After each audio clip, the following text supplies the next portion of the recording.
কুড়িগ্রামে বন্যার পানি কমার সাথে সাথে তীব্র হয়ে উঠেছে নদী ভাঙন। ধরলা ও ব্রহ্মপুত্রের ভাঙনে উলিপুর, চিলমারি, রৌমারী ও সদর উপজেলার বেশ কয়েকটি স্থানে বিলীন হচ্ছে বসতভিটা, ফসলি জমি ও গাছপালা সহ বিভিন্ন স্থাপনা। ভাঙনের মুখে পড়েছে শিক্ষা প্রতিষ্ঠান, কমিউনিটি ক্লিনিক, আশ্রয় কেন্দ্র, ধর্মীয় প্রতিষ্ঠান সহ কয়েকটি বাজার। সিরাজুম মুনিরার আরেকটি রিপোর্ট পাঠিয়েছেন কুড়িগ্রাম প্রতিনিধি রেজাউল করিম রেজা।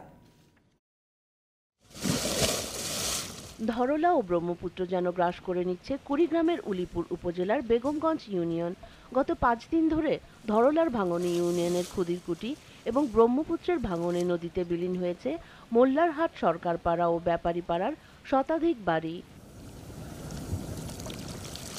ধরলার ভাঙন দেখা দিয়েছে সদর উপজেলার হলখানা ইউনিয়নের আরাজি পলাশবাড়ি ও সুভারকুটি এবং মোগলবাসা ইউনিয়নের চর সিতাইঝাড়েও।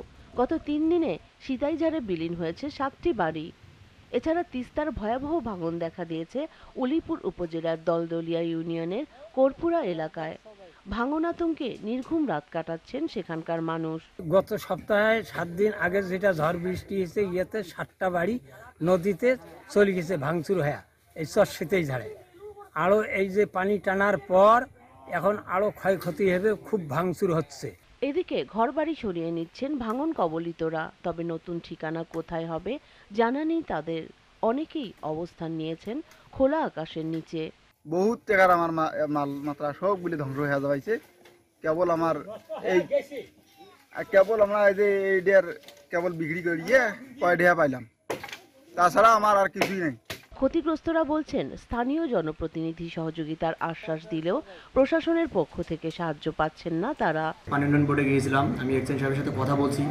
উনি আমাকে আশ্বস্ত করছে যে আমি ভাঙনকৃত এলাকার কিছু ছবি নিয়ে ওখানে দিলে উনি হয়তো বিষয়টা পর্যালোচনা করে ঊর্ধ্বতন কর্তৃপক্ষের সাথে কথা বলে যত দ্রুত সম্ভব একটা ব্যবস্থা নেওয়ার কথা আমাকে বলছে। এদিকে শুধু আশ্বাসই নয়, ভাঙন রোধে দ্রুত পদক্ষেপ নেবে সংশ্লিষ্ট বিভাগ, এমন প্রত্যাশা এলাকাবাসীর। সিরাজুম মুনিরা, জিটিভি নিউজ।